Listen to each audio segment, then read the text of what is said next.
So this first video is really just going to cover basically everything that would be in your contents of your lumbar puncture tray. And this one in particular is a pediatric or infant lumbar puncture tray, and that's typically denoted by the needle size. So you will always have in the contents your spinal needle, you'll have a syringe, you'll have another needle. The smaller needle, 25 gauge, is typically for anesthetizing the skin. You are going to have 4 pre-labeled specimen vials with the caps. We'll go through that. You'll have gauze pads. You will have some type of triple swab sticks, or you will have a well with sponges, which is oftentimes more common for your adult patients. We'll go through that in this second kit. A towel, a fenestrated drape, some lidocaine, which will come in the package, but you may need additional lidocaine. If that's the case, that is an additional order. Prep well, a hospital wrap, so that's basically what is wrapping around the contents inside this package to keep it sterile. Some type of bandage, and that's typically just a Band-Aid. The lidocaine label sheet might be present in there, and you will always need a filter needle, as we discussed with injections and drawing up from an ampule. You will always need a filter needle to ensure that you do not get particles of the glass in the liquid that you are going to then put into your patient. So this is how a lot of your lumbar puncture trays come, whether they are pediatric, infant, or adult. So everything inside this contents is going to be sterile. They will all have, as you can see over here, an expiration date on them. So this is something that they're looking for, the lot number, the expiration date, and you will have somebody with essentially CSR, so your central supply area, which will moderate these and ensure that stock has not gone out of use. And if that's the case, they typically have to dispose of it, or they donate it to an academic center. So once we've opened up this kit, we're now going to look at basically everything that would be in the contents of our lumbar puncture tray. And this is kind of maybe our first time to talk about how everything gets sterilely wrapped, and everything is wrapped in the same fashion. So if this was coming straight out of the sterile contents, this would actually be tucked under, almost like an envelope is tucked in. So always that first wrap will go away from you and open up. Then the second one is typically to the left. The third one is to the right. And then finally, this will then come straight at you.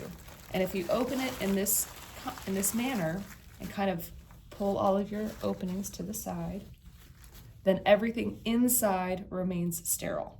Now today for this video, we're just going to talk about the contents of the lumbar puncture tray. When we do the demonstration of the video, that will be done with sterile technique. But let's just talk about what the contents are.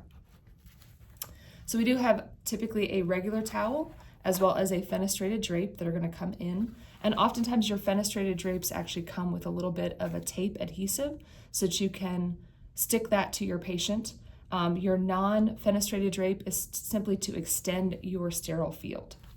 Other things that are going to be in your lumbar puncture tray, you're always going to have gauze, okay? You're always going to have some type of an extension, and this is for maybe a slower drip lumbar puncture that you need to obtain. Most people don't utilize this essentially at the bedside. You are going to have these little sponges. This is very common.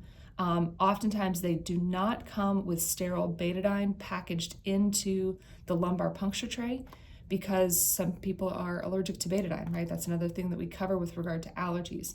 So what they will dump into this well here is either your betadine prep or your chlorhexidine prep. So you're going to use each of these sponges and essentially push out the excess and then use this to prep your patient. So these are going to be your 3 sponges that come in. You're going to have a 3 or a 5 cc syringe. You will have your sterile lidocaine as an ampule. You will have a needle for injection for your patient. You will also have a filter needle that will come in the kit. This is your filter needle. You will have your pre-numbered, and of course they all come clear, so you really have to kind of look for the number, but your pre-numbered sterile specimen, and this is going to be your 1, 2, 3, and 4 to obtain the CSF to send off to the lab. So oftentimes what you'll do is you'll set them up in the well, and that way in terms of grabbing the specimens, once you have the needle in the patient, it's much easier. But you'll see all 4 of these. And then they also have the markings with regard to milliliters of fluid that you're going to obtain with each specimen. One thing that they didn't note actually on the external contents is going to be 2 other things. A 3-way stopcock, okay? You're going to see 3-way stopcocks used in lots of procedures, but we often think of them with regard to lumbar puncture. And basically it's going to have 3 valves, 3 openings, okay? And we'll go through this in the lab itself. But any place where you see this off pointed to, and let me kind of go ahead and make that right side up for you all. Any place where you see the off, that means that fluid will not come out of that port, meaning that this port here to your left or right and this one to your left or right are actually going to be the conduit for fluid to come out. So that is a 3-way stopcock. Basically, you can manipulate this around and turn it off to various areas. And regardless of the procedure you're doing, if you're doing a central line, if you are working with an endoventricular drain, we often use a 3-way stopcock as well.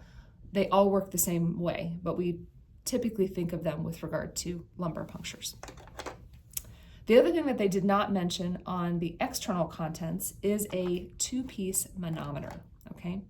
So your manometers come in centimeters and or in millimeters of water.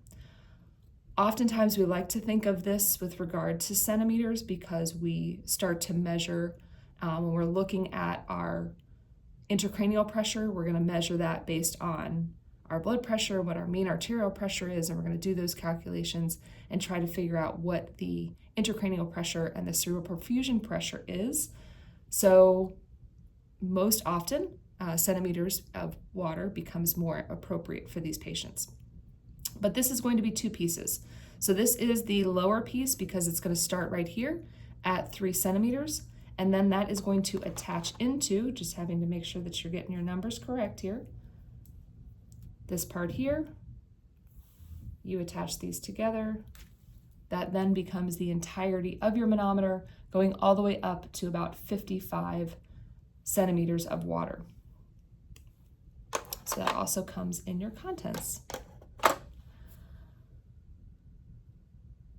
You also have some other spaces, believe it or not, they have other spaces in here that are always empty. In your trays, you think they should be filled, but they're not. You always will have a Band-Aid that will come sterilely in your tray as well. So this is essentially the contents that you will have in every one of your lumbar puncture trays. And the next video that we'll do will discuss basically the procedure itself.